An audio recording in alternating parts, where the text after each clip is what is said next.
The preceding has been a presentation of TNT Sports. Welcome to the best basketball tournament you've never seen. You go to a Rucker game, and for the people around the country that haven't been, there's no place like it. Where players go to be discovered and to play on hallowed ground. Next, only on TNT.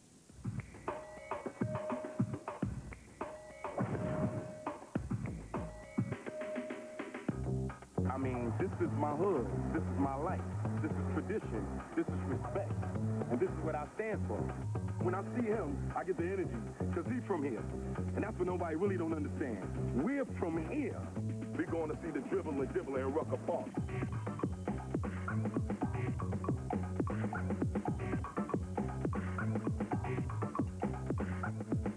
He's the illest nigga alive. Watch him prove it. I snatch your head with your crown till it's attached to it. This is my hood. This is my life.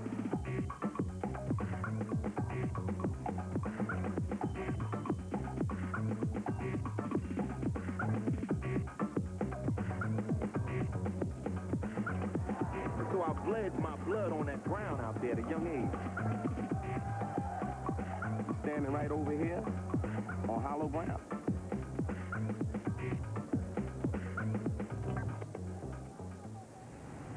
New York, America's capital of culture, art, and finance. But nothing captures the spirit of the city like playground basketball. The mecca of basketball is New York City, period. New York is basketball.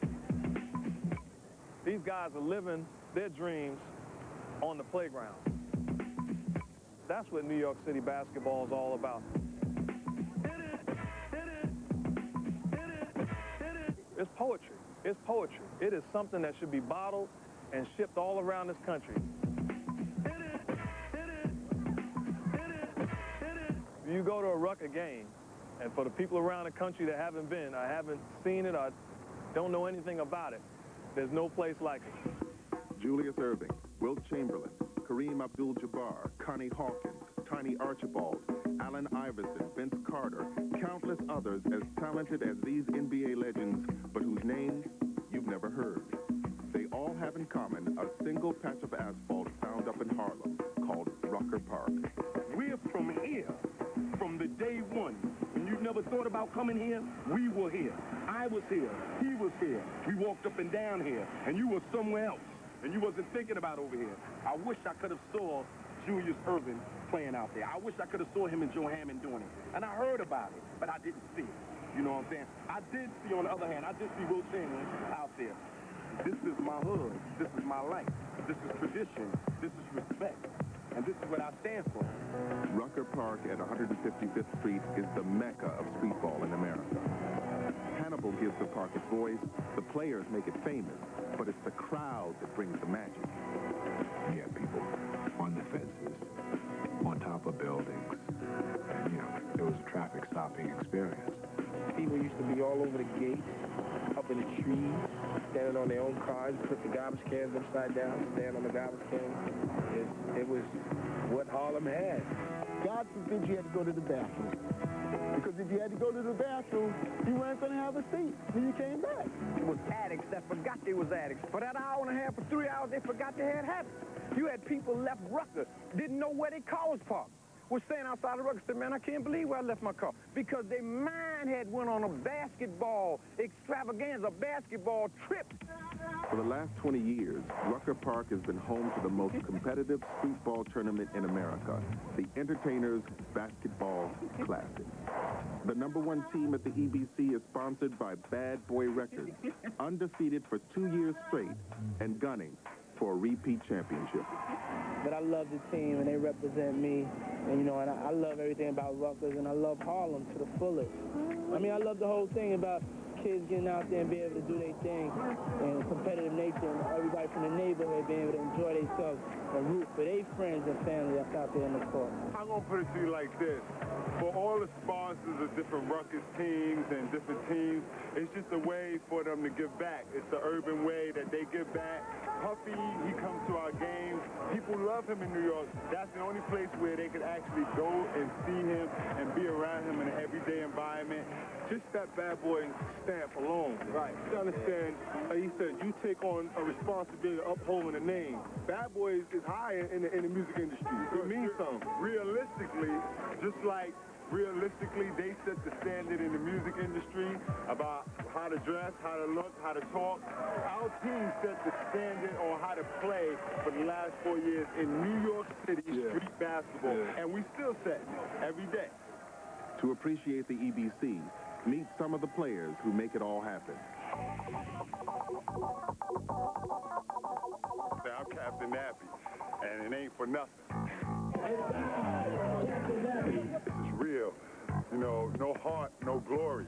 Unless you put the heart into the game, you ain't gonna get no glory out of it. And even though we get a lot of love on the streets and we get a lot of love and respect around our town, if you don't make it to the big show, it's almost like a waste.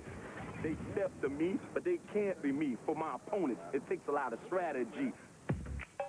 But my main goals right now, I'm trying to win another championship with Bad Boys basketball team. I just want to get another ring. Just like Jordan did, I could do it. And that's my NBA, Rucker. Back in the 80s, a 16-year-old kid became an instant celebrity his first day at Rucker Park. He brought a style that helped brand the EBC as the hippest tournament in America. His name is Malloy Nesmith, but Harlem knows him as the Future. I got that name Future from the Rucker. I got on the court, and I just started dancing with the ball and doing the craziest pass nobody ever seen. So the guy, Duke, was like, yo, we gotta give this guy a new name. We're gonna call him the Future. And I said, why you gonna call me the Future? He said, because the moves you do is gonna be in the NBA in the future.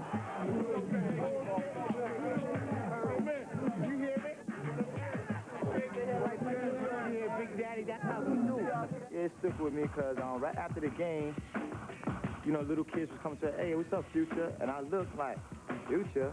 I said, hey, I'm doing okay. And then the next day I went down to Rucker to watch a game, and everybody was saying, Future, Future, Future. And on every block they was talking about me. So I was like, well, that's my name now, Future. I got a game. Oh, God. Oh, my God.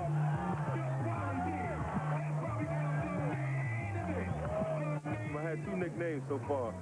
My first 3 years at the Rucker, they called me the coming attraction. I did a 360 dunk on the Animal, they called it.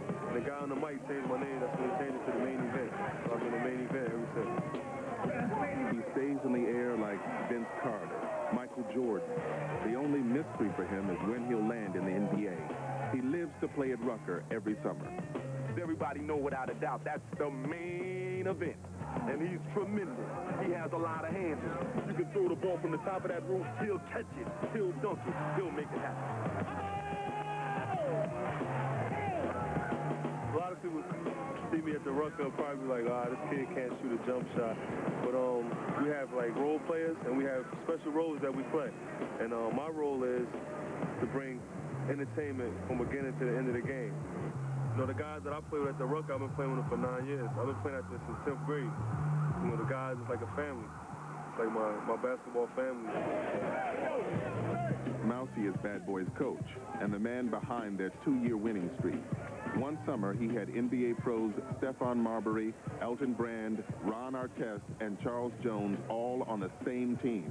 And most likely, someone from his current Bad Boy crew will soon be joining them in the NBA. Malloy started me. He said, Mouse, let's get a team. You know, let's get a team at the Rucker. And that was my first year. We went to the championship, but we lost. You know, we lost, but that was a good experience. Last year, they used to bug me all the time. They'd be like, oh, you got the greatest players, but you can't win the championship. You know, that's all. I used to hear that so much. Now it's all I hear is can't go back to back. The NBA's newest #1 draft pick out of Duke University, Elton Brand, is the latest proof that Rucker is the most competitive streetball arena. 2 years ago, Elton played for Mousy's Bad Boy team and took them to the championship. You know, Mousy has, had a lot of players that have played his system, so he knows, how to coach. He's a, very good coach. I don't know if he can coach on the Division I level, but, he's a good coach. What I used to tell you when you was in the 9th grade, what you was going to be? Oh, #1 pick. First time. That's going to be my friend.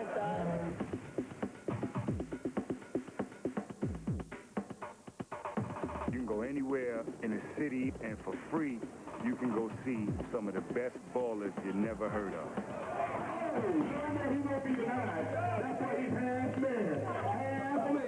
My name is Biz, a.k.a. Half Man, Half Amazing, represent Bed-Stuy, Brooklyn. Do or die. I just went up there and played hard and dunked it on a couple of people that were 50 pounds bigger than me, 50 pounds heavier than me, 4 inches taller than me, and, you know, I just played like I wasn't scared of anybody.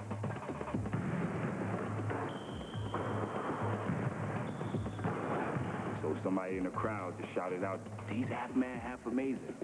And from what I know, it just took off from there. With Bad Boy throughout the years, I had to recognize that I had a role on this team because anybody on our team could score 20, 25 on any given night. But it's only one ball and 5 players on the team. You know, so you have to realize your role. I'm coming out here to play just as hard as you. I don't care what your name is. I don't care what my name is. I'm just coming out here to play ball. I'm here to play because that's why I heard the competition is at. My lady Carla, she's the type of person where she's not going to let you quit if she sees you can do better. It's something that a lot of people need to realize. These guys didn't want to be in the park. They wanted to be the Michael Jordan. Asked for that. And they wanted to be, you know, Elton Brand, getting, you know, coming out of college, getting top draft. When she comes to the games and I'm on the court and she sees I'm not playing well, you know, she lets me hear it. Half man, you're not playing. You're not playing. You better start playing. You look terrible out there. You know, and no one wants to hear that they look terrible on the court. And it turns you on when you see them playing ball. It's a turn on. It is. I love Future. You know, Malloy, I'm like, but Future is like an entertainer. So, and everyone is always there. When Future plays, the park is packed. Yeah. So, and I love that. I love that. The little kids, that's all you hear. Those same little kids who grew up watching Future have become his toughest challengers. A street ball legend is like a Wild West gunslinger. Every time he steps on the court, someone's looking to take him down. Bad Boy's next game is a street ball showdown between today's champs and the next generation. Now return to On Hallowed Ground on TNT. Bad Boy always wins. It's been 2 straight years without a loss. Tonight, they take on a young squad sponsored by Slam Magazine and led by Ron Niclario, a veteran coach they call the Teacher. Ron brings to Rucker some of the high school ballers who last spring won him his first citywide high school championship in 20 years. Niclario gets these kids before all the big-time hype can carry them away. Well, coaching at Rucker Park is not like coaching at Nixon Madison Square Garden because actual coaching is not going on. It's basically just substituting guys in and out, and when you take a guy out, the first thing he does is complain that he's coming out, and if a guy's on the bench, he's complaining he's not in the game. Slam is the underdog. The reality of facing Bad Boy in front of the rowdy Rucker crowd is enough to make a few of the kids literally disappear at game time. Where is he? He's somewhere over there. Somewhere. He's gonna get killed with the team we have. But y'all gonna get killed no matter who. You're right. How long we go back, bro? You put 5 on one side, you put 5 on the other side, you got a game. 1, 2, 3, 1.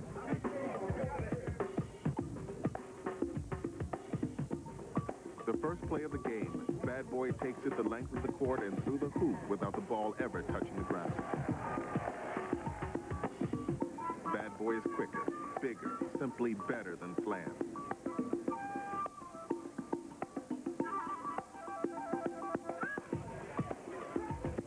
For these high schoolers, it's not about winning, just trying to escape with their dignity intact. Slam has to fight for every basket, while Bad Boy just can't miss. As the gap in the score widens, Slam resorts to hard fouls.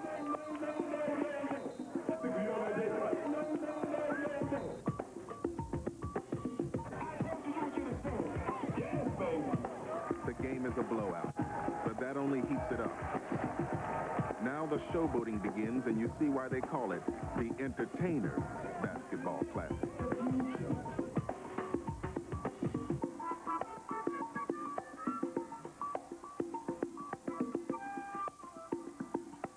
Even Ron Niclario catches Rucker Park fever. And yet the highlight of this game comes from the most unlikely of heroes. I have a lot of honor and respect for this man right here. This is my man, world famous Slav. Keith, go get shout out, everybody. Keith Slav, a mentally handicapped Harlem resident, practically lives in this park. You can find him there every day. The love and respect he gets is as high as that given to the greatest street ball legend.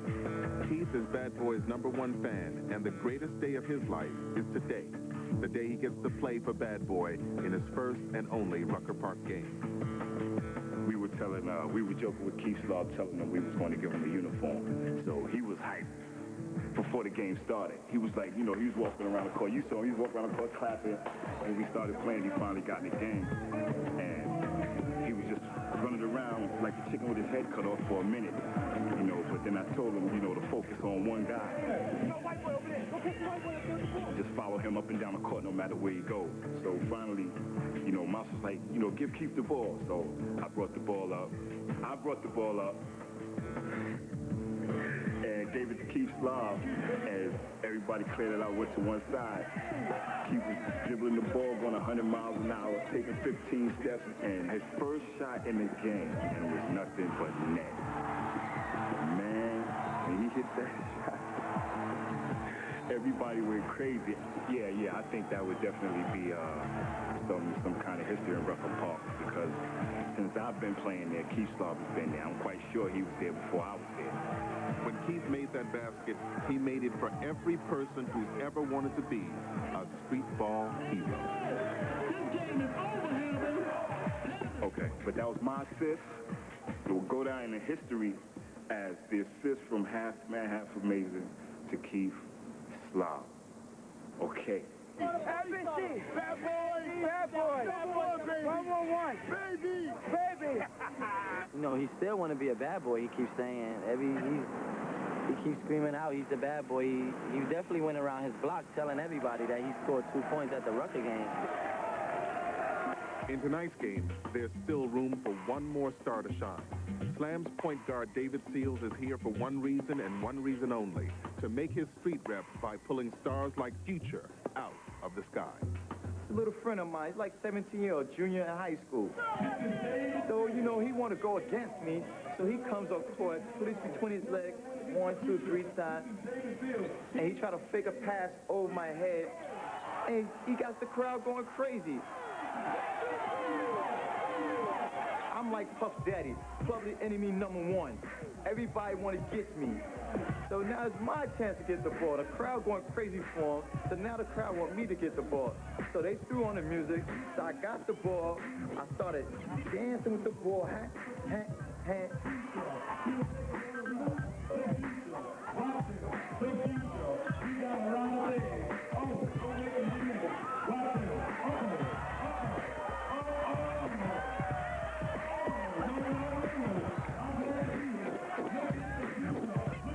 Right between his legs, caught his back, and grabbed his shirt. The crowd just went buck wild.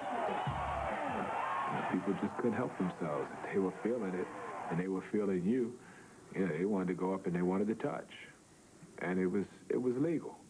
And the fact that someone wants to relate to you to the point where they physically want to touch you, they're looking at you as an icon or whatever, when you're 21, 22, 23, it just makes you play harder. Bad Boy wins the game, but David Seals has made a reputation at the same park where some of the greatest players in the game earned theirs. Players like Pee Wee Kirkland, one of the original street ball giants. Pee Wee had the chance to play in the NBA, but he chose the streets, because back in the late 60s, there was more money to be made in Harlem. Millions flowed through Kirkland's illegal enterprises. Why play second string for 40 grand a year in the NBA when he had unlimited fame and fortune in Harlem? Oh, you ain't guarding me. Here I go. Oh, no, I'm back again. Now I thought you was guarding me. I'm saying, now, let's go push up. Now, push up. Oh, he's in the air. I done faked him, but I come back to fake him again. I'm going to the basket, laying it up, behind my back, double reverse fake, head fake. I'm looking at him and say, man, you can't guard me. I got so many moves. Last game, I shook myself. Pee Wee was shaking bait. I mean, Pee Wee had the street flamboyant, the court flamboyant. Pee Wee was just flamboyant all over. The reason I was known for being the guy with the trash talk is because like Muhammad Ali talk a lot of trash, but people didn't come to see Muhammad Ali win. They came to see Muhammad Ali lose. And because I talked so much trash, when people came to Rucker, they didn't come to Rucker to root for Pee Wee Kirkland. They came to Rucker to root against Pee Wee Kirkland. That of and in itself brought the best out of Pee Wee Kirkland, because I'm the master at crossovers. I mean, when Iverson on national television rocked Jordan and re-rocked Jordan, not only did I know what Iverson did to rock Jordan, I knew what was in Jordan's mind to get him re-rocked. How did I know that? Because Pee Wee Kirkland created a reputation as being a legend by doing that every game of my life. I took somebody's mind somewhere on the court it had never been before. The same intensity and success he displayed on the court translated to a life of crime. He was untouchable. He was Harlem's Robin Hood. I was always looking for the angle in everything I did. You know, rather it was legitimate or illegitimate, I was always looking for the angle. The law caught up with Pee Wee.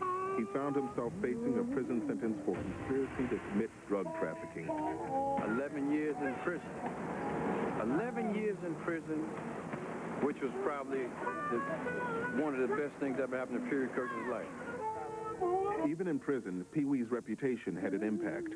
He convinced the warden to allow a team of prisoners to compete in a semi-pro league. That year, he averaged 70 points a game and caught national attention by scoring 135 in a single game. Just think of the possibilities for the NBA in 1970 if they had a guy as marketable as this. I remember the times in the penitentiary, I wake up with tears in my eyes. It wasn't about being in prison. I didn't care nothing about being in prison. Prison in Pee Wee Kirkland was like a second home. But it was the reason I was there that it became harder and harder to live with. Your family hurt. Your kids hurt. You may end up finding yourself in a situation where you go to jail 18 and you come out at 36. Well, how old is your daughter going to be if she was 2 years old when you went to jail? Things like that, where you really destroy the fabric of your own family. A lot of these cats that's playing ball that didn't make it out of high school, didn't make it into college because of grades or even drugs or even the street gangs that held them back from making it to the NBA, and they do things that your mind couldn't even imagine that could be done. You know, Rutgers represents Harlem. The game is in Rutgers. The game is on the streets and the playgrounds, indigenous areas all over this country. Pride. Respect. Somehow these things just come easier on the basketball court than in life. And when Vacant Lot faces undefeated rival Bad Boy, respect is exactly what they're fighting for. Here we go. This is the crew in the American way.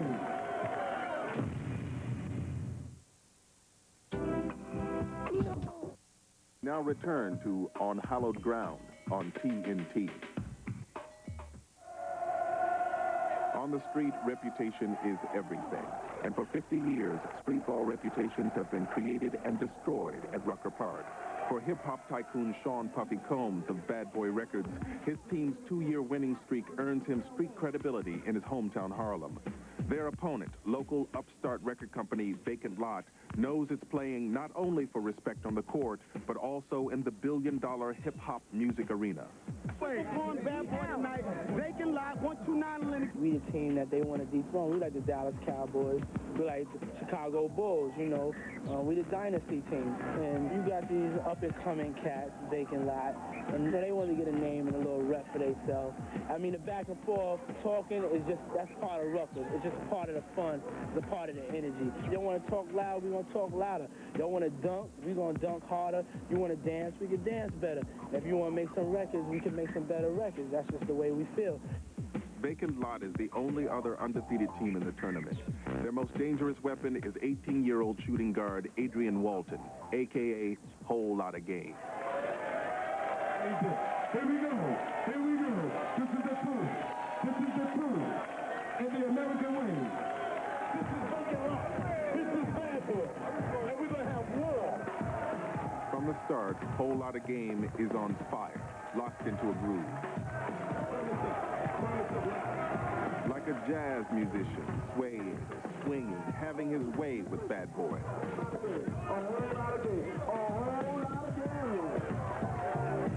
The crowd loves it. Most of them are here to see Bad Boy lose, no matter who they play. Vacant Lot recruits a 7-foot 5-inch player called Pee-wee, whose only job is to foul hard. A whole lot of holding, a whole lot of wrestling. It won't be free. This is a Pee-wee. Bad Boy gets frustrated, out of sync, and Future can't get his shots to fall. So he compensates with hustle and defense.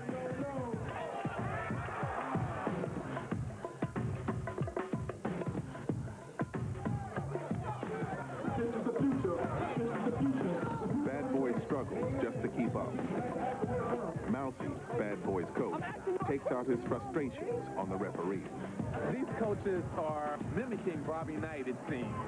After the game, they'll meet and greet you so personably, so friendly, but they're like Dr. Jekyll and Mr. Hyde, and they seem as if they're performing themselves when they're out there. Dr. Jekyll and Mr. Hyde describes the once dominant Bad Boy this year. Yeah, baby. All season, they've allowed teams to set the pace and lead by 1 or 2 points the whole game. Then, in the final quarter, they find their rhythm and take it away. Scores 26-24 over the round lead. The main event.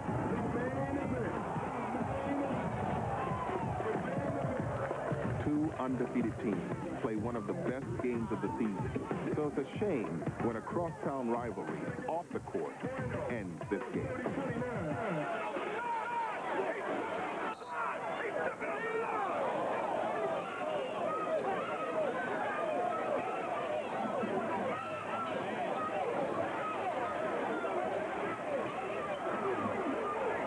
So I guess a dispute started between, from what I heard, two rappers.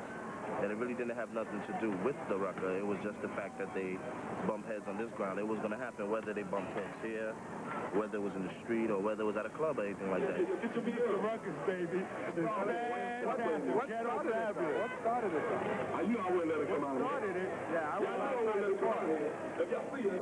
Originally, when we was in Africa, a group of guys came over here, stole us from our homeland, brung us here, raised us in a toxic society, poisoned our brains, and now we don't know how to act. And the only time we really pull it together is when we get on the court. With a staff of 50 people and attendance of several thousand more, EBC founder Greg Marius takes on the responsibility not only for everyone's safety, but also for the integrity of the park.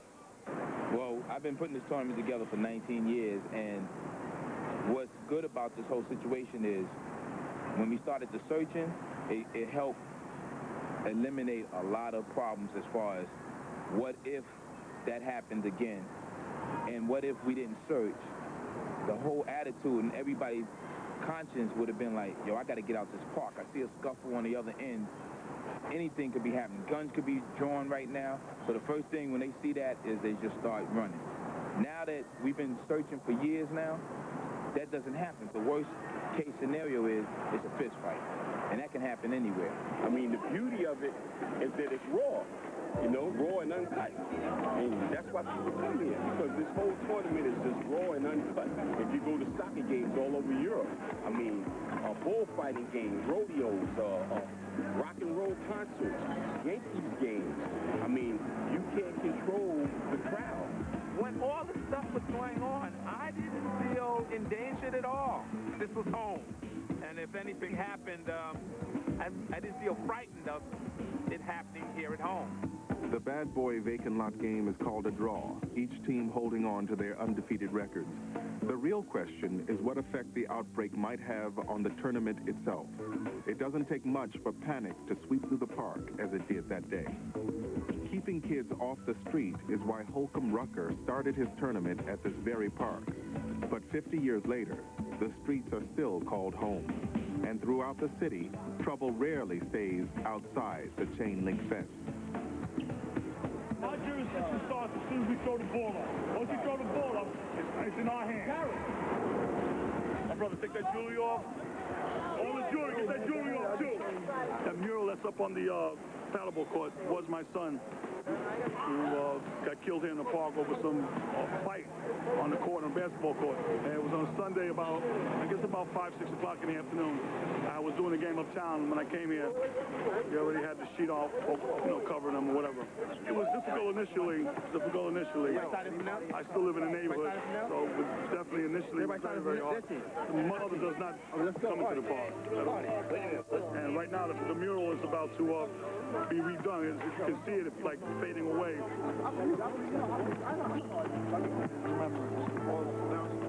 Ike, let's get the captains, Ike.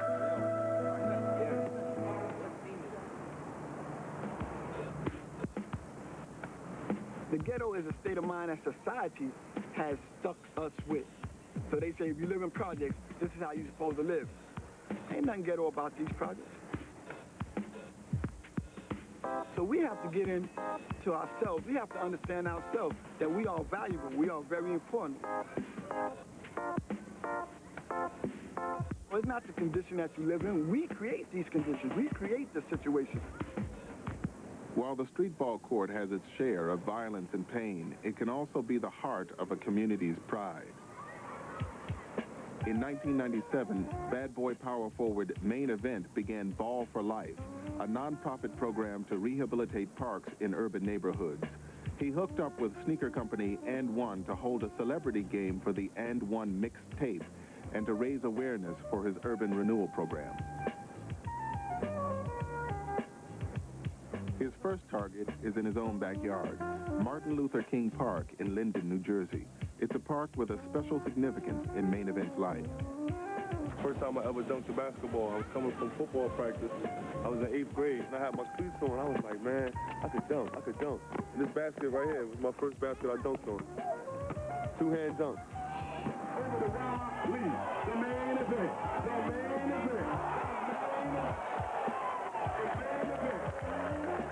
This is what I want to be our Rucker Park right here. This is what one of my dreams and one of my goals is. The car's coming up. That's not good. Somebody could come slip on this. I want to try and get the lines, good lines out here. One day I want to have a tournament down here. And then on the center court there, I will have a picture in the middle of Dr. Martin Luther King, because he is a part of this park in his way. What I want to also do is try and have that one day where everyone in the community come and they know that this day is coming. Like, oh, Friday's the big game, the big cookout down at the park, Let's go to Martin Luther King Park. For the love of the game, street ball survives the crime, the violence, getting stronger, quicker, younger. But as street ball's popularity becomes a worldwide phenomenon, kids today face a new kind of challenge: success. There's a new department in collegiate athletic departments now. It's called sports marketing. There's never such an animal when I was in school. It's a new tool by which revenue is generated through sponsorships for the athletic department. Let's look at the grassroots level. You have a lot of younger kids now playing the game at an earlier age. They're becoming skilled at a lot earlier age because they go to camps. They're getting better coaching, better instruction, and now those kids become extremely marketable. New companies start to get involved in terms of outfitting certain schools and/or outside programs, and it's all marketing. So therefore, you find a lot of pressure on kids nowadays to make choices that they never had to make before. A lot of talent, a lot of personality, and a lot of future. How do we fix it? I have no idea. You know why? Because it sells. And as long as it sells, it's going to continue to sell. But we do need to find a way in which to keep it real, as the kids say nowadays. We need to keep it real. Street ball sells because what you see at Rucker today will be in the NBA tomorrow. That's why Rookie of the Year Vince Carter comes uptown to make his connection with the hometown of street ball soul. It was at least 200 kids ran on the court and surrounded him. We had to stop the game for at least 10 minutes. Vince Carter brings his game to Harlem, and Harlem is ready. I know good well this to On Hallowed Ground on TNT. Yankee Stadium, one of the greatest arenas in professional sports, is just across the river. But Rucker Park remains miles away from any official pro league recognition. With the first big boom of success in the 1970s, the NBA could no longer afford to lose their best players to street ball injuries. I think it all changed when the big contracts started to happen. I think once the superstars and the real great players in the league started to make the serious money and then realized that, you know, playing on asphalt and playing on concrete may hurt their career or may end their career. The Rucker Pro League dried up like a creek bed in summer. It took almost a decade before the Entertainers Basketball Classic arrived at Rucker in 1980 and pumped new life into the street ball wellspring. Sanctioning Rucker Park, it's an opportunity that still exists. David Stern takes a whole of what's going on here. Just take a trip down to Rucker and understand this is where Dr. J, Wilt Chamberlain, Earl Monroe, the GOAT, legends have set the pace for guys like me, and why not grab it in the NBA and send it around where everybody can say, wow, that's what New York City basketball is all about. NBA stars still come out to play at Rucker to get the street credibility that only New York City can deliver. This year, the Toronto Raptors' Vince Carter made the trek to the street ball mecca. A summer rain forced a game inside a Harlem gym where fans got to see a dance between NBA skills and street ball style. Then it really showed a guy named Adrian Walton, who's in high school. It just showed his ability as an 18-year-old to go against Vince. Boy showed a lot. Came down, hit a three. Vince came down, hit a three. They kept going back and forth.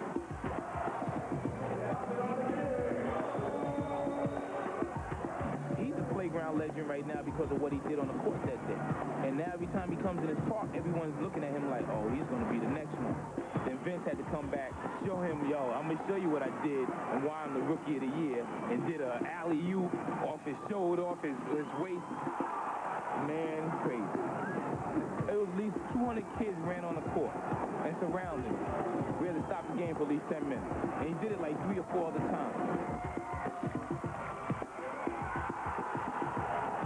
We had to keep stopping the game. It was great to have him up here. Hope to have him back. I hope he's another one that goes back and say, yo, you need to play at 55th. When a star like Vince Carter comes uptown to play, the NBA dream comes alive for every Harlem kid right here at Rucker. But even Rucker's finest players have to realize that unless basketball is used to achieve other successes in life, the NBA dream can lead to a dead end. I kind of let my mind go astray, and I felt that basketball was going to be my ticket for a little while, and I stopped concentrating on other things like school and my family and friends and stuff, and I just was a ballaholic, trying to make sure I stay on top, on point, so when that big time come, I'll be ready. It didn't happen that way. I played overseas a couple of years, and it was okay, but after a while, I found out that it wasn't going to be my, my lunch ticket. A lady friend of mine, she asked me if I like working with kids, and I said, yeah, I love it. So she was working at this school teaching Spanish upstate, and she asked me if I wanted to, work up there with kids, and I said, sure. And I found out that a lot of the kids up there knew who I was, all the way upstate at Hawthorne, New York. Hey, Dad, you half amazing. I was like, yeah. You gonna be working here? It's amazing that basketball has the big influence that it has. From my point of view, I use that to try to get the kids to calm down and show them that, hey, if you get knocked down on your feet, you just be like, oh, forget it. I ain't really want to do this anyway. If you get knocked down, you got to know that you're going to get back up and try again. Basketball is a path to education.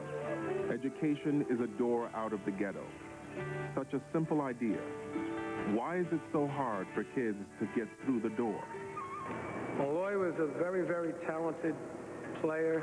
He was another kid that in high school, books and him were allergic, classroom and him were allergic. From junior high school to high school, I'm having people help me do my homework, and I had some people, help me out, and they took my whole English exam, and they just passed it with a 96 for me. The sad thing is a lot of these kids are used by basketball because it uses them to get through high school. It uses them to maybe get into a college where they're not really prepared to get in. And when I got to junior college, I had to do my work because our culture is strict there. So, I had to do my work in junior college. He went to junior college, did very, very well. Unfortunately, his senior year, something happened, and he didn't finish it out. Well, when I got back to New York, I was trying to get into school, but I didn't really try hard enough. I just said, oh, well, forget about it. It's the education of life. The game of basketball has hurt more people than it's helped. Believe that. For every dream out there, for every successful dream, there's 10 to 20 failures. He's getting to that age where, another couple of years, God's going to take away a lot of his speed and his quickness and agility, and he's going to have to go on with his life. Future, he wants to do the overseas thing. His talent is ball. That's what he masters. That's what he wants to do. It's kind of hard for a guard my size, 5'10" and a half, to go overseas and get the type of money I want. I want to make sure there's enough money that I could take care of me and my girlfriend, because I'm not going to go unless she could go with me, you know? Playing ball in Europe, South America, or Australia gives urban youth exposure to different cultures, people, and opportunities than they'd otherwise experience. Not to mention the celebrity status awarded to any towering American athlete on foreign soil. One time when we went to the Dominican Republic, he got off the plane, and they were actually pressed there to meet him. And the little kids were pulling at him and asking for his autograph. Girl, they make you feel like I felt like Juanita Jordan. You got to understand something. As an American, when you play abroad, when you win, you're supposed to win. And when you lose, it's the Americans' fault. Always talented enough to play overseas. One of the problems is that his age and his history. I mean, most of the people overseas want to see a resume, and they don't have the best resumes. Playground this, playground that, MVP at this tournament. They look to see what you've done in a legitimate minor league. Well, you know, right now, I'm not working whatever, so, you know, sometimes it be because, oh, man, I gotta tell you this, like, I got people who look out for me. Malloy is so confident when he plays ball, but as a boyfriend, he wants to make sure he's giving me his all when actually he is. It's just, he doesn't know it. Maybe I don't show that, you know, or tell him, you're doing good, you're okay, I'm okay, you know, but on the court, he's 100%. He knows that he's doing the right thing, and he's doing the best that he can do. There's that fine line between do we want to be wealthy wives or do we mind being the wives of, you know, park players shopping to like 3 games a day just to get $75, maybe $100. Now, after all these years, I can honestly say I'm doing it for the love of it. Ballers play for pride, for love of the game. The reward is being a celebrity in the community, and there's no better way to get it than a Rucker Park championship. The playoffs. For Bad Boy to maintain their dynasty, they'll have to knock out the top teams from each division. General Electric of Tyson Records lights up the crowd with his deadly crossover move. Predator, the charismatic veteran who's won his share of Rucker Park championships, leads the team sponsored by Loud Records to victory. McNasty, a Syracuse University star, dominates the inside game and advances his team, Rough Riders, to round 2.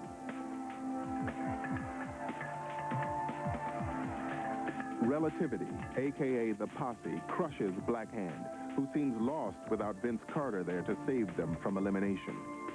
Led by the crowd-pleasing moves of the Rucker Park rookie called I'll Be Right Back, the Posse earns a showdown against the defending champs, Bad Boy.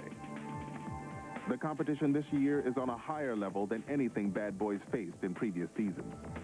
Every game last year, championship, we won by like 30.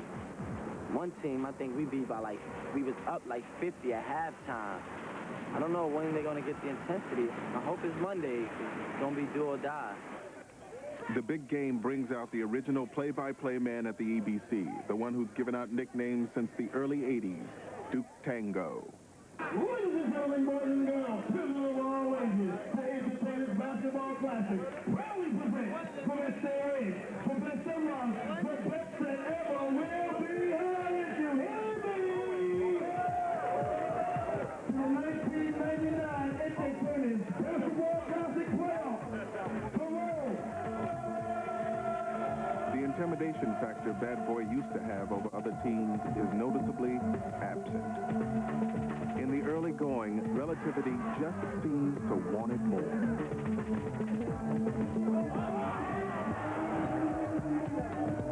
The rookie, I'll Be Right Back, shows no fear against the future. And I learned things from him by watching him. Smaller than him, so he tries to muscle me down. Those little elbows. But I know it's all in fun. It's a game. I just got to do what I got to do, too, which is go right back at him. I can't back down, or else you see weakness. Batting down the hatches. I told him it was going to be a good one. Mousy turns to his workhorse, veteran Rucker champ, the Terminator.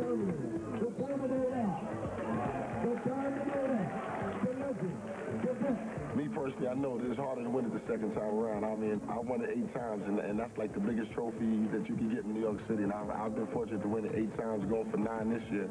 Terminator keeps Bad Boy within reach with one impossible shot after another. Future feeds Terminator's hot hand. He knows it's over unless Bad Boy wakes up.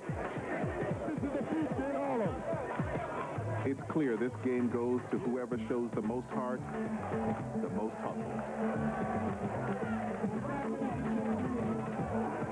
whole lot of controversy. A whole lot of action. Deadlocked at 26. We had unholy war. Streetball intensity is in full effect. So Bad Boy pushes back. The hard hit gets Relativity fired up. Reggie Freeman, a.k.a. High Five, puts on a basketball clinic with moves he perfected when he led Texas University to the Final Four. What you gonna do when it comes to you? High Five looking at it.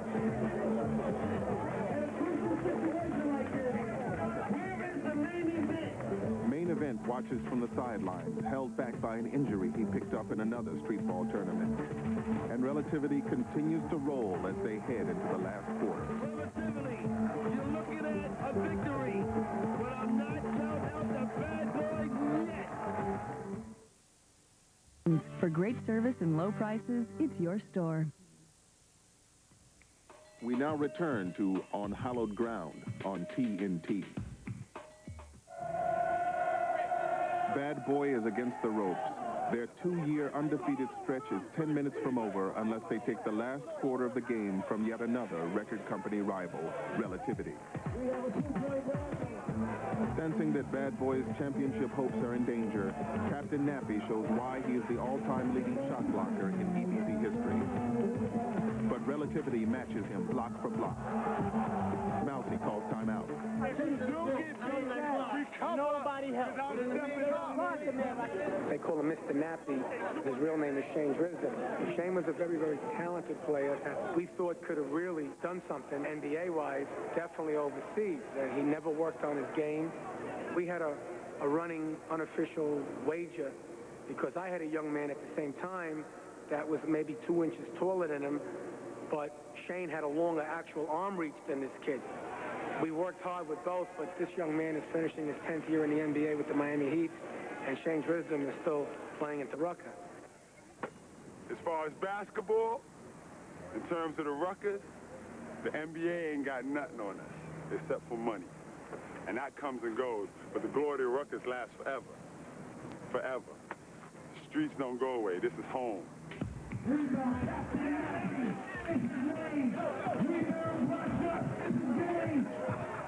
The Main Event ignores his injury and gets into the game. Riding on pure adrenaline, he brings Bad Boy back within striking distance.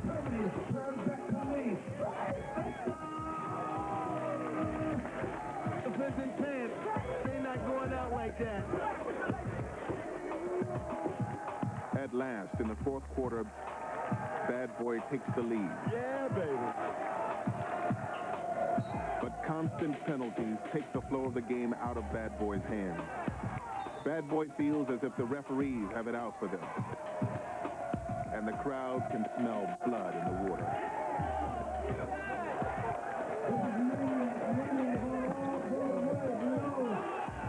Relativity goes up by 4 in the final minute of the fourth quarter. We're giving the game away, yo. We just giving the game away. We scored up, then we let them go back up by 4. Let's build the lead, yo. All right? On three defense. 1, 2, 3, defense. Master Rob won championships at Rucker in the 80s. Now he can be the first player to also do it as a coach. I want to play. I'm not playing. You know what I mean? Let's go, man. Hard work. 1, 2, 3. Hard work. 30 seconds left. And 3 points keeps the season alive.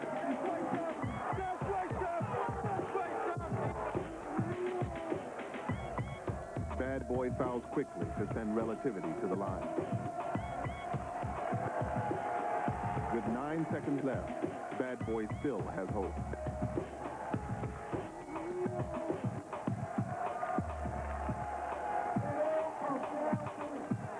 Seth Marshall carries the hopes of his entire team with the last clean shot.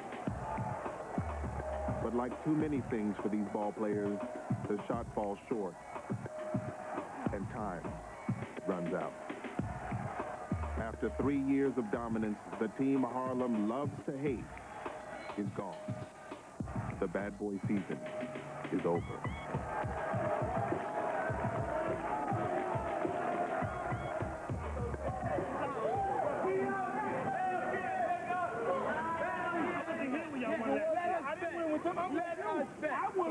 But I was playing with Bad Boy last year. In one sentence, I ain't got nothing else to say. Yo, when you the king of the hill, everybody want to knock you off. Not just the people right below you, people on the bottom, the people that's below them. Ain't no more games up at the Rucker. I don't believe it. I can't believe we are out in the semifinals, man. I at least losing the championship. That ain't never happened before. How are we going to recover? Oh, man. The best coach in EBC right there. Can't beat him, you might as well cheat him. We felt cheated, but we cheated ourselves by not playing hard. Nobody left their game on that court. Nobody even came and played. They thought they could turn it on and off. So it's, you know, it's a little David and Goliath thing. It goes back, and we happen to be, I think we were Goliath this time, and we lost. Gotta have a lot of patience in this world nowadays. You know, if you want things to happen fast, it's gonna blow up in your face. With Bad Boy out of the running, the EBC championship is up for grabs. And the winner of this semifinal game will take on Relativity for the ultimate prize. Tomorrow we don't do what we do. Loud Records, the team co-sponsored by hip-hop superstar Fat Joe, is the odds-on favorite to win it all with Bad Boy out of the way. Rough Riders, sponsored by the platinum-selling record company, is a team with inside dominance from Syracuse grad McNabb. Loud Records puts together combinations you usually don't see in a street ball game. Using teamwork and communication to build an early lead. Loud Records dominates the first half, and it looks like the game might turn into a rout. But Rough Rider won't let go. University of Cincinnati's point guard Kenny Satterfield is the playmaker who motivates the team, and High Octane takes care of the rest. Deep into the second half, it's still anybody's game. With 1 minute and 23 seconds left, Loud Records takes a 1-point lead. Nothing but the net. Did you see that? Nothing but the net. Kenny Satterfield doesn't back down and takes it back. Loud's last chance to steal a victory and meet Relativity in the championship game falls short. Rough Rider advances to the finals. The fans know they've seen the best free show in New York City. Let's keep the companionship as far as brotherhood, sportsmanship, basketball. Regardless of the outcome, players on both teams are proud to play on the same court where the game's greatest players came of age. Legends who changed the way the game was played, not only in the playgrounds, but also in the NBA. Dr. J epitomized what street basketball is all about. And he was allowed to be creative. And that's what we're talking about, creativity. I think when someone mentions the name Rucker Park to me, it reminds me of a time in my life when I felt a very special type of freedom as a basketball player. My years in the Rucker League, the guy who was announcing the game tried to give me a lot of different nicknames. You know, I mean, I would pick the ball up with one hand and come out of the corner and cover a lot of ground, flip it up or pass it or dunk it. He started calling me the Claw because I could pick it up with one hand. He started calling me Little Hawk. They would call me Houdini. All his names were unacceptable to me. So I had to go one day. I said, you gonna call me anything? You know, just call me the Doc. That's what my friends call me. Jackson, Jackie Jackson. So nice to name me twice. Jumping Jack is my name. Jackie Jackson begat Dr. J, begat Michael Jordan. I went to with the Harlem Globetrotters, and I stayed with the Harlem Globetrotters for 19 years, you know. I took my skills all around the world. Wilt Chamberlain said, and you can look it up, that Jackie Jackson was the highest jumping human being he's ever seen. I could just sail through the air. My friend Eddie Simmons betted this guy that I could touch the top of the backboard. That I could take the quart off the top of the backboard for a case of beer. You got a guy that climbed the pole, reached in his pocket, took a quarter, put it on the top. Let's see if you can get that, Jack. You so bad. I took one leap, went up, smacked it off. And that was that.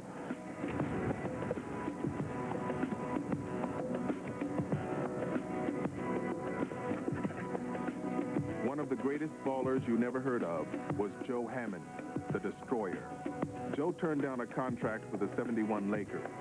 He preferred Harlem because Pee Wee Kirkland, not Jerry West, was the example Joe was looking to follow. Now listen, one of my brothers said he was Tiny Archibald. He loved me. My other brother was Julius Erving. They said, who are you? I'm Joe Hammond. I'm the Destroyer. They had a lot of great players up here. But, you know, I guess maybe they say I'm at the top because I score maybe more points than anyone ever played up here, you know. Plus, as a rookie, ain't no one in the history, I think, of the Rucker won Rookie of the Year, High Score, and MVP, which was in 1971, all three of the trophies. Well, I played up here in 77 and scored 71, and I came back in 80 and scored 74. Right then and there, they stopped the game. I said, wow. And my coach said, stay on the court. And I was walking off. I took my jersey off, and I said, here, coach. He said, get 80. I said, well, ain't nobody going to break my record with me. And that's what records are for, to be broken. I wish it would be broken, you know, so I could see a good game. I knew Joe since the first time I played in Rucker. That's probably like 9 years ago. I mean, I just knew about it. I went up to him first and, you know, shook his hand or whatever, but he always come up to me, show me a lot of love and support. Joe was like, really telling me like, yo, you let him know you here, you know, let him know to respect you. The Destroyer passes the torch to future generations, which kindles the flame of 7- and 8-year-old boys in Harlem. They want to do moves like Future. So I would like to be called a new millennium because I'm coming soon. My dream is to one day make it to the NBA and help all the people who help me and make my town a better place.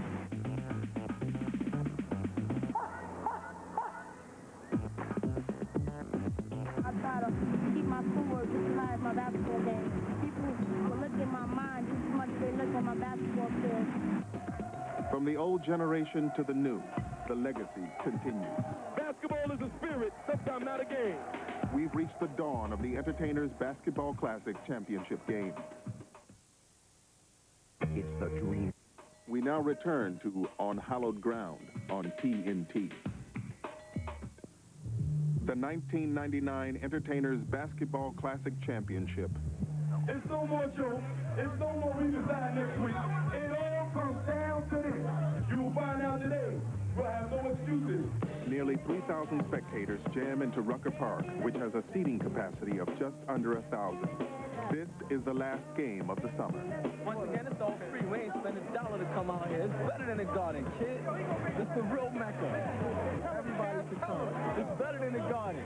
Rough Rider, one of New York City's platinum-selling record companies, sponsors a team that hasn't lost since the first game of the season. Relativity. Just last week, this team of underdogs knocked off two-time champions Bad Boys. Get right, y'all. All to the Rough Riders and Relativity. My man, I'll be right back. Give him the ring. Give him the trophy. Give him the trophy. The trophy taller than me. Give it to him. This is a study in contrast. Relativity, led by 5'6" guard I'll Be Right Back, who got his name by leaving defenders in the dust, versus the slam dunk giant, McNasty. The bleachers are packed with everyone from Harlem residents to former NBA coaches who turn out to see the best of the best. WNBA star Teresa Witherspoon of the New York Liberty gets a courtside seat where she can study the street ball moves and tap into the energy of Harlem's own Madison Square Garden. New York. It's just New York, period. You know, they're very supportive of what you do. If they don't like what you do, they're going to let you know. And I truly appreciate the honesty. Rough Rider puts the brakes on I'll Be Right Back. But Relativity's team effort gives them a wide lead.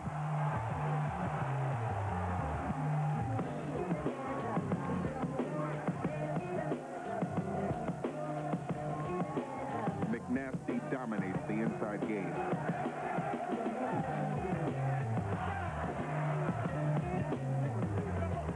Rough Rider bulldogs their way back within striking distance.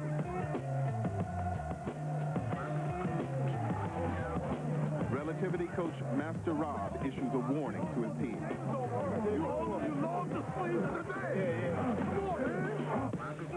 Given an inch, I'll be right back takes a mile.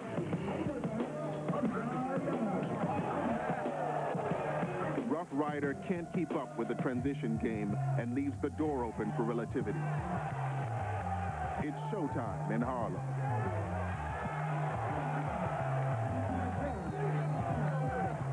Relativity, a.k.a. The Posse, steals the ultimate prize, the 1999 Entertainers Basketball Classic Championship.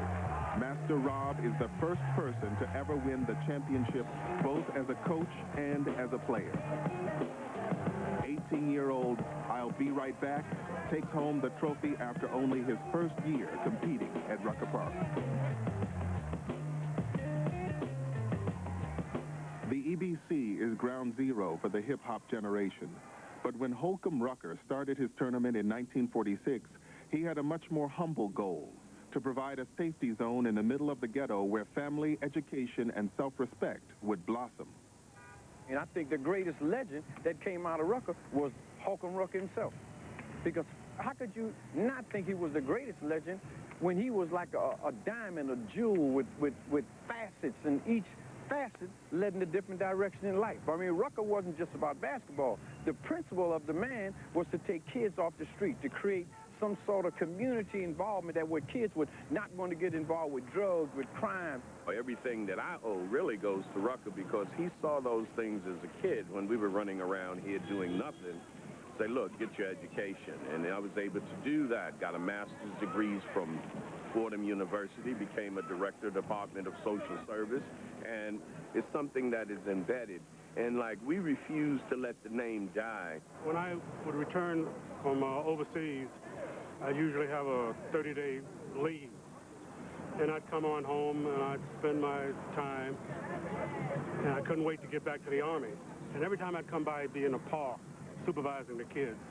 And I thought that was kind of dopey because I was used to people giving me orders, and I was used to giving orders without any emotion or any feeling. And the feeling that he had for these kids, it embarrassed me because I couldn't understand it. We out at the cemetery where my father is buried. The last time I was here, I was 16 years old. Now I'm 51 now. When I'm at this grave site, because I kind of feel like I'm finally ready to report to Dad and let him know that everything is all right. Your grandson, Christopher, your oldest grandson, he's running a Rucker tournament now. You're going to do something that you didn't do, and that's, we're going to be concentrating on making money also. It's necessary, Dad. It's a new day.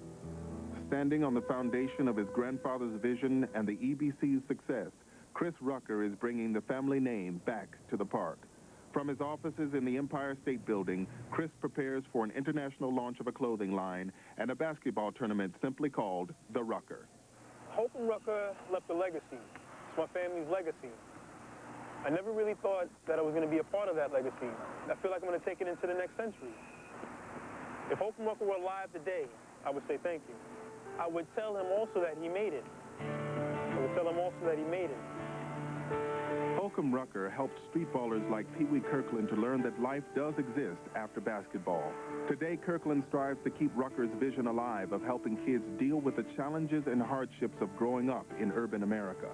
In 1991, Pee Wee Kirkland started School of Skills, a basketball mentorship program with financial backing from Nike. Every Sunday, hundreds of kids come together at Riverbank State Park to learn basketball and life skills from Kirkland and his School of Skills ambassadors. Mission statement of School of Skills would be to use basketball as a draw, but to have an impact in kids' lives as it relates to problems that young people face today, drugs, crime, violence, dropout rate in school. Kirkland turns to his ambassadors, young men and women who know firsthand just how deep the ghetto experience can get for a kid. One of these ambassadors is a former high school All-American and a rap artist for platinum label Rough Rider named New Child. No matter where you live, I know you'll always come back to this spot. Tell us why. This is where my brother lost his life at, when my brother got murdered, right here by this phone with a lot of my childhood friends. In front of my mom, my brother got shot in the face. But after the turn of events, after my brother's death with me, my life taking a downward spiral, and me getting out of control and getting high and getting locked up all the time, getting high every day. Because it's about reaching all kids, about helping all kids, but it's also about reaching that kid that maybe even our society want to forget and turn their back on and make themselves think that that kid don't exist. When I know that whatever way our kids go today, our future in America goes tomorrow. So this is our calling, man. This is our calling. This is our calling to be soldiers of God, to help other brothers, young sisters around the world, man.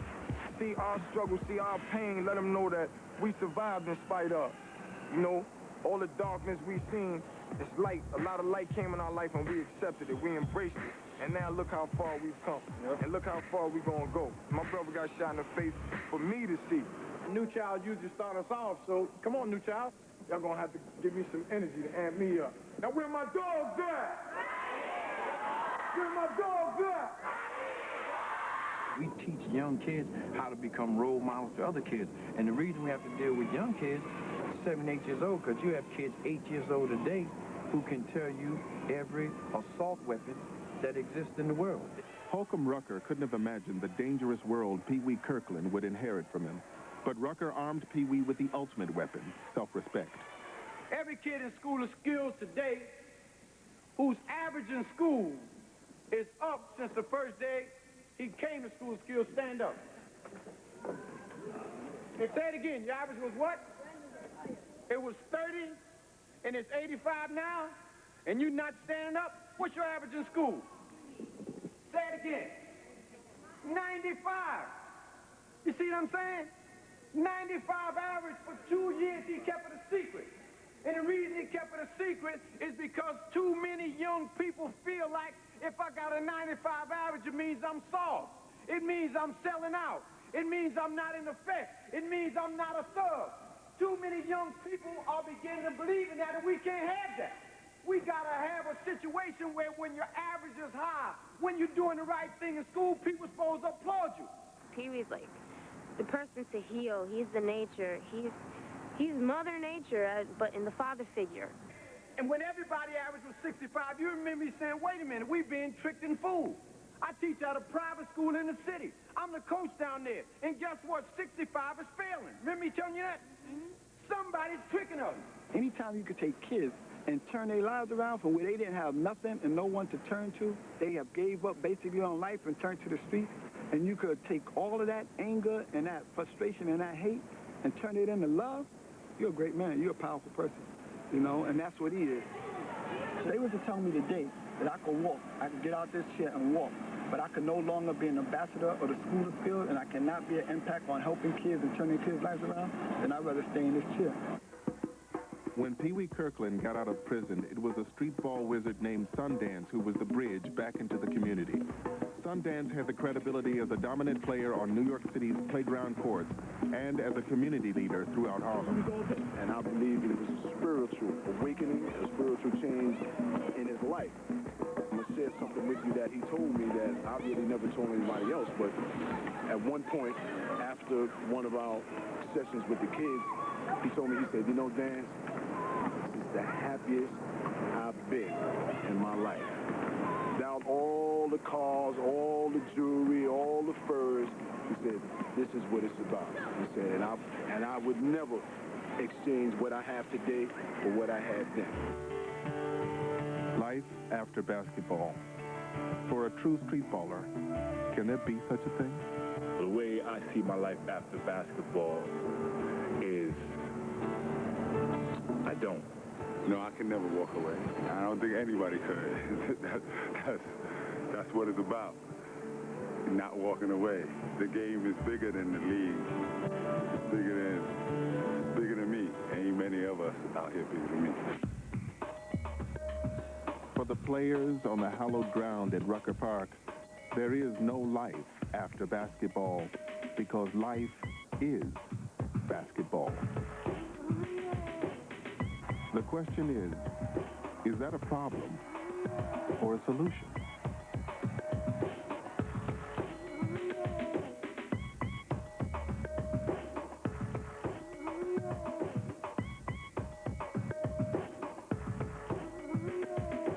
Coming up next, see the experiences of one man's life with a group of underprivileged New York kids whose only ticket out is on the basketball court.